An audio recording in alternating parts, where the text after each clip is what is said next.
Hello everyone, so in this video let us talk about the first three problems from the latest Leetcode weekly contest 294. So let's start. I also make a video for the fourth problem, so stay tuned.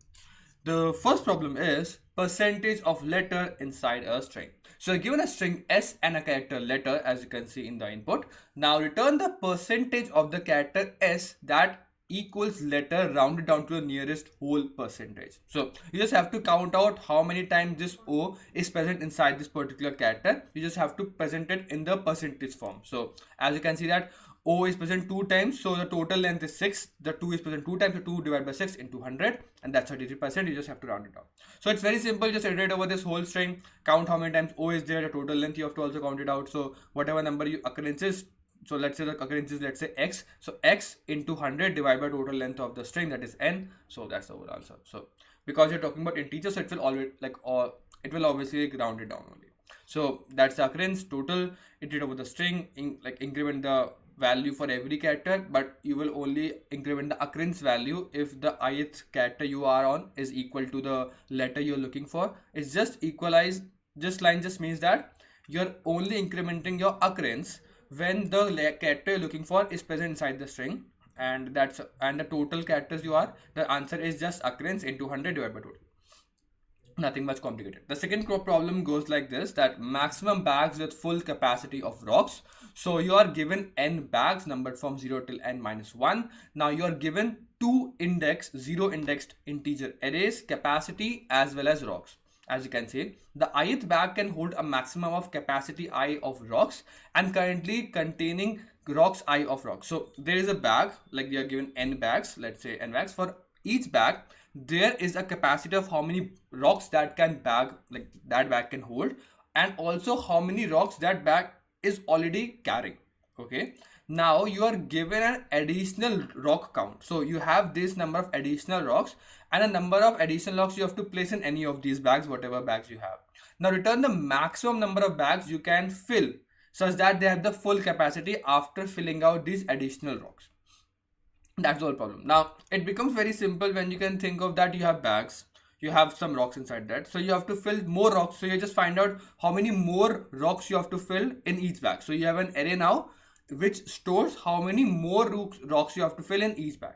Okay, now you have to somehow maximize the number of bags that are filled by filling out these additional rocks.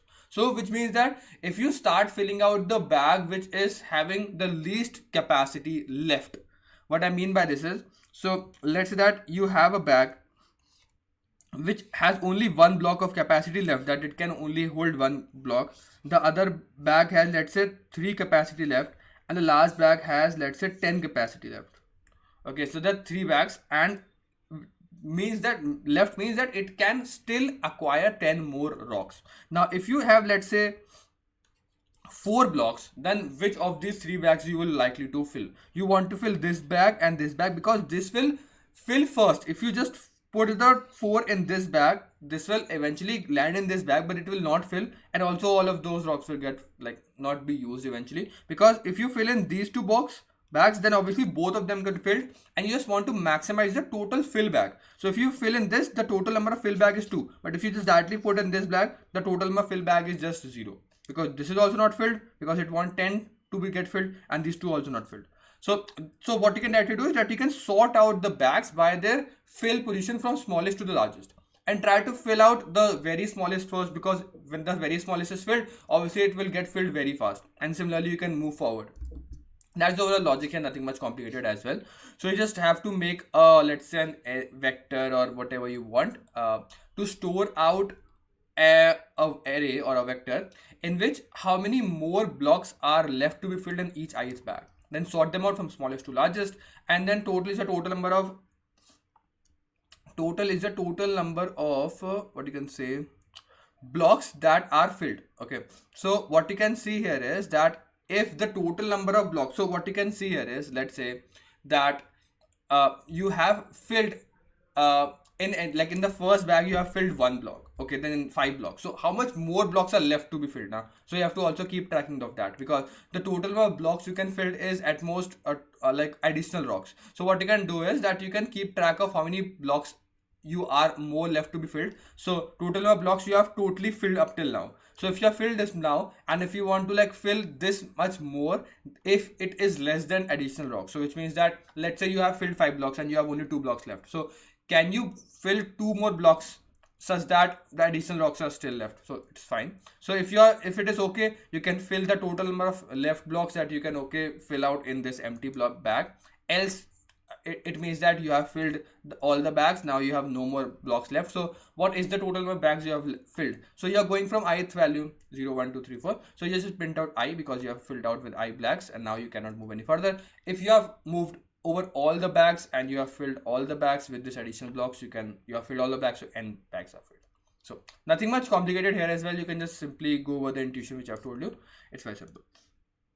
The third problem is also not too difficult. It just have one small thing you have to learn, and I have also learned it the hard way, but I have already learned it like very early only. But you have to understand that if you are matching two fractions, then instead of matching those fractions directly in double format, try to do cross multiplication. I'll let you know with this problem, but that is the main thing you have to learn in the long way also, that don't try to match two double values because it might give some error. Because the double value, if you calculate two fraction values and try to calculate, it's become very difficult to like match out. Instead of what you can do is that you can just like match out in their cross multiplication. I'll tell you moving forward. So you are given that there is a graph for you and you are given some coordinates. Okay, by coordinate it means that there is a stock market, let's say a graph in which what is the particular stock value at a particular day. Okay, that is, so there's a stock price at the particular day and the price. So at, let's say, first day it has a price of this, second day it has a price of this, and so on. Now you have to connect out these dots using lines. Okay, now if you just tell that how many minimum number of lines are required to connect all the dots. Now you can see that if the dots are like this, so on the first day the price is 7, the second day the price is 6, third day the price is 5, and so on. So as you can see that 3 lines are required. This is a straight line, this line, and this line. So whenever lines are required, what generally first comes to mind is you have to just match out slopes. So if this is a continuous line, if you find out the slope of this part and the slope of this part, let's say, so this part and this part, the slope is same, then obviously this is the same line. But now let's say draw it out so that it becomes more clear to you. It's a grid only. So let's say one point is this, one point is this, one point is this, one point is this, and one point is this. So what you can directly see here is, or one point is this. Let's draw it out using this one. Now how you can see that like this is one line and this is one more line? How you can check this out? I can just change my color. If let's say use, so let's say that this is one line and this is another line. How you can check this out? You can just find out the slope of the first 2 points, because obviously 2 points will form a straight line. That is fine. So if you only have 1 point in the whole area, because you just have to take care of those conditions also, that how many points are there. So the points can be 1 also. For 1 point there is no slope, so the number of lines required is 0. For 2 points there is always a straight line, so the answer is 1 also only. For now, if you have more than 2 points, let's say 3, 4, no, so many points, then what you can directly do is that you have to first sort them by their dates. Okay, by dates I means that obviously the stock price can be same at 2 points, but the date cannot be same. And obviously it is given that the dates are distinct. So dates I means that, so that the points are somewhat in a arranged fashion. Okay, you cannot be having that this point first and this point the second and so on. Okay, so the points are somewhat arranged by their dates. Then so this is the stock price and these are dates. So on a particular date there is only one stock price. It cannot happen that there is like 2 stock price. So that is why the slope cannot be infinity. The slope, there always exists some slope. Okay, now what you can directly do is that you can, because there are more than 3 points, like more than equal to 3 points, you can first find out the slope using the first 2 points. Okay, so let's say the slope is this one. Now if you want to see that this point lies on the same straight line, you can just find out the slope using this point as well as this point. And if the slope of this line is same as the slope of this line, which you have calculated using this and this point, then which means that this is like the same line, and because the slope is same, that is why. So you can just check out this. Now, if you have checked for this point, you can now check for this point. So you can store the last point you are okay with. So you can show that, okay, we are start with this point. Okay, so now you can always find out. So you have to store two things. You have to store that for this point, that is the last point we have encountered that is forming a line. Okay, so you have to store this last point and the slope that is forming along this particular line. So you have to store the slope and the last occurrence point. So for always a new point, you can calculate out the slope with the last point that you're okay with, and you can just match out this slope, let's say this is x slope, with the original slope. If it is okay, then you can keep on building out the point. So this is also an okay slope, this is also okay slope. Now if you find out the slope of this with this point, this slope is different. So this slope is, let's say, xx, and this is, when you compare with this will not be an okay slope. So which means that before this there is an okay slope. Like before this, the slopes was forming under this same line, but after this point there is a slope that is changed. So what you are saving, actually, you are saving out the last point from which you are drawing out this line and the slope. So now the slope changed at this point. So now the point changes. So the point now becomes this point from which you are starting out your slope, and the slope now becomes this slope. So now if the next point is this, you can again, you have the last point as this point, you can just match out the slope between these 2 points, and the slope is this. And if the slope of this and this are same, then obviously it is now continuing forming a straight line again. I hope you get the point. So you have to store 2 points, actually, the point from which you are forming out the slope and the first slope it is formed with the 2 points. And whenever there is a change, let's say there's a change at this point, so you have to change the slope with the last point from which the slope has changed, and just store the slope of this point, and whenever a new point is added, you have to just match out the slope of this point. And whenever a new line is also added, you have to just increment the total of lines you are like used to form out this graph. That's the overall logic here. I'll just move on to the code part so that it will become okay to you. So it becomes a little bit clumsy, but that's the most cleanest code I can write it down for you. But I'll tell you with the simplest example. So this is the stock prices array, like n total size, and it becomes handy to use later. Then if the total number of stocks is 1, then the answer is 0 because no lines is required. Total number of stocks prices are 2, then the answer is obviously there is one straight line. Then you have to sort out these prices, and obviously because the first value is day, so it will always be sorted by days. So days accordingly it is sorted out. Now you have to store out which I have told you. So now when you have to match out two slopes, so if you know the slope formula, it is y2 minus y1 upon x2 minus x1. This is the slope value. So if you find out the slope, let's say for this value, let's say this slope using these 2 points, the answer is whatever is the x coordinate, let's say x2 y2, x1 y1. So slope is y2 minus y1 upon x2 minus x1. Now most of you might be thinking that, okay, I just want to match the slope, so you just calculate out this value divided by, and just store it, let's say xx, and just match it with this. But instead of that, don't do that, because what I've told you, when you have to match two fractions, like you have to match one slope with another, these are like fractional values, then it's become very clumsy, and it might not get matched and it will got some errors. So in those scenarios, store this as this value. So let's say the slope is, let's say s, so this is s of y and this is s of x. Okay, so let's say s of y2 on s of yx, like x1, I'm sorry, 2. Now you have this value, that is the slope, whatever you have the y coordinate of that and the x part of that. Now if you form the new slope also, that is using, let's say, the old point and this new point, you again have y3 minus y1 upon x3 minus x1. Now you have those two slopes. Now instead of matching those two slopes, let's say the value is capital X, capital Y, and capital, so x1 y1 and x2 y2. So if you want to match out two slopes, you just do cross multiplication. So if x1 into y2 is equal to y1 into x2, then the answer is like these two slopes are matching.